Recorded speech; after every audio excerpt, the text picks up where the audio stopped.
मनुष्य अक्सर ये सोचता है कि मोक्ष की अवस्था में या मुक्ति की अवस्था में एक बचता है, या तो मैं बचता हूं या परमात्मा बचता है।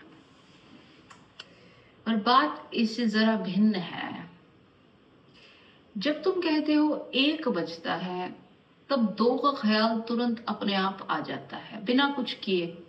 एक के साथ दो है ही, एक है तो दो है, वरना अकेले एक कहने का भी अर्थ क्या है? एक है तो है। समझ रहे हो मेरी बात? जैसे ही तुम्हारे सोच में एक आता है, दो उसके साथ जुड़ा होता है कहीं किसी कोने में। फिर तुम उसे कैसे भी नाम दो, तुम कहो अद्वैत। अद्वैत का अर्थ है कि दो नहीं। दो नहीं तो फिर दो नहीं। दो का ख्याल छूटता नहीं। जब मोक्ष घटित होता है व्यक्ति को, तब ना तो एक होता है, न दो होता है, न तीन, न चार, न पांच, कुछ होता ही नहीं। सिर्फ शून्य होता है। सिर्फ खालीपन होता है। अब ये शून्य क्या है? शून्य एक दर्पण जैसा है। उसका अपना होना कुछ नहीं है। जो कुछ उसके सामने है वो वही दिखा देता है। लाल, हरा, काला, पीला, नीला, आदमी, जानवर, कुछ भी, ये शून्य है। तो तुम्हारी ये जो धारणा है मोक्ष की, ये थोड़ी भ्रामक है। एक बात मैं तुमसे और कहना चाहूंगी। मनुष्य सदा जो सोचता है वो ये सोचता है कि मैं मोक्ष पा जाऊं, मैं आनंद पा जाऊं, मुझे मुक्ति मिल जाए। जरा मेरी शब्दावली पर ध्यान दो। मैं बार बार कह रही हूं मैं, मुझे।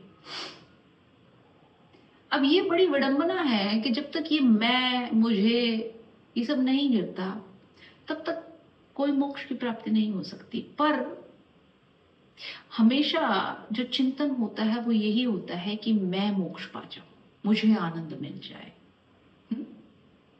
और बात बड़ी तर्कयुक्त है कि मुझे आनंद मिल जाए ताकि मैं आनंद भोगूं, तभी तो सारी बात का अर्थ निकला। वरना इस सारे क्रियाकलाप का मतलब क्या है?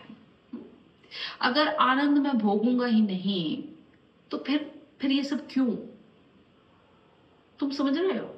तुम चाहते हो कि तुम्हें मोक्ष मिल जाए, तुम्हें आनंद मिल जाए, प्लस मैं भी बचूं उस सबको भोगने के लिए। कहने का मतलब वो भोग की जो आकांक्षा है, फिर चाहे वो आनंद ही क्यों ना हो, वो जो वासना है, फिर चाहे वो मोक्ष ही क्यों ना हो, वो है। वो कितनी ही परम आकांक्षा क्यों ना हो, पर है तो आकांक्षा। अब ये भी बात बड़ी कॉन्ट्राडिक्टरी है कि जब तक ये आकांक्षा है, तब तक ये मोक्ष, ये आनंद, ये केवल शब्द है, ये घटित नहीं हो सकते। और मैं इसके साथ एक बात और जोड़ना चाहूंगी। कई बार व्यक्ति बड़ी भ्रांति में जीता है। उसने इस मोक्ष की आकांक्षा को भी एक अहंकार के रूप से ही निर्मित किया है। अब तुम पूछोगे कि कैसे? तुम देखो, व्यक्ति जब साधना पथ पर चलता है, ज्ञान के पथ पर चलता है, सत्य के पथ पर चलता है, हम बातें करते हैं कि हमें अहंकार छोड़ देना है, ध्यान करना है, साधना करनी है, तप करना है, 100 तरीके की चीजें करनी है। पर तुम किसी ज्ञानी का अहंकार देखो कि उसे पता है कि उसे कुछ मिल गया है, उसके भीतर किसी चीज का जागरण हो गया है। तुम्हें लगता है उसने सत्य को पा लिया?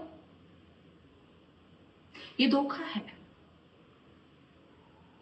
लोगों ने मोक्ष की आकांक्षा जो है वो अपने परम अहंकार के रूप में विकसित की है कि जो सबसे परम वस्तु है पाने योग्य, मैं वो पा जाऊं। अगर मेरे होने की परम अवस्था स्वयं परमात्मा की अवस्था है तो मैं परमात्मा हो जाऊं, क्योंकि परमात्मा से आगे तो कुछ भी नहीं है। तुम देखो यहां पर भी जो बिंदु है वो अहंकार है। अब ये तो इस सृष्टि का नियम है, इस अस्तित्व की संरचना है कि वो आनंद, वो मोक्ष, वो मुक्ति तुम्हें सब कुछ समाप्त करके प्राप्त होती है, इस अहंकार को समाप्त करके प्राप्त होती है। पर जो तुम्हारी आकांक्षा है वो क्या है? वो इसके विपरीत है। अब कई लोग इसमें जिद कर सकते हैं कि नहीं ऐसा नहीं है, वैसा नहीं है, पर अपने मन को टटोलो टटोलो तो तुम पाओगे ऐसा है। असली सत्य सहज है, सरल है, समझ रहे हो? बिल्कुल सरल है, स्वभाव है, एक्सेप्टेंस है, धारा है, बहना है, वो है सत्य। अब एक और बात समझने जैसी है कि जब ये सब बातें तब घटित होंगी जब मैं ना रहूं, तो फिर ये बातें हो रही हैं ये किसे पता चलेगा? मैं मुक्त हूं और मैं नहीं हूं तो मुक्ति का किसे पता चलेगा? ऐसा प्रश्न उठ सकता है, जायज प्रश्न है। तो मैं तुम्हें कहूंगी कि जब तुम नहीं हो तो केवल मुक्ति है, जब तुम नहीं हो तो केवल आनंद है, तुम नहीं हो केवल निर्वाण है, तुम नहीं हो केवल मोक्ष है। क्यों? क्योंकि तुम नहीं हो पर शून्य है, और शून्य है तो फिर कुछ भी हो सकता है। तुम्हारी मर्जी, तुम कुछ भी हो सकते हो, क्योंकि शून्य तो केवल दर्पण है। शून्य का अपना होना कुछ नहीं है। शून्य सिर्फ बहना है, लेफ्ट तो लेफ्ट, राइट तो राइट, ऊपर तो ऊपर, नीचे तो नीचे। जिसे मैंने कहा बिल्कुल सरल हो जाना, तरल हो जाना, एक्सेप्टेंस, टोटल एक्सेप्टेंस। कहीं कोई अड़ाव नहीं। तो जब कुछ नहीं बचता, जब शून्य होता है तब आनंद होता है।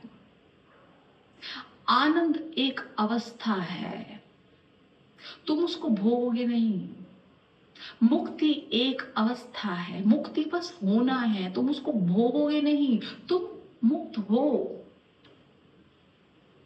तुम अपने आप को जब तक एक इंडिविजुअल के रूप में देखोगे तब तक बात पकड़ में नहीं आएगी।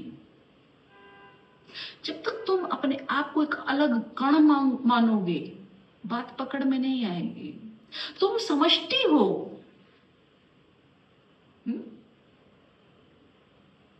तुम प्राण हो, तुम ऊर्जा हो। तुम सिर्फ सांसारिक तत्वों के अनुसार अपने आप को मत देखो।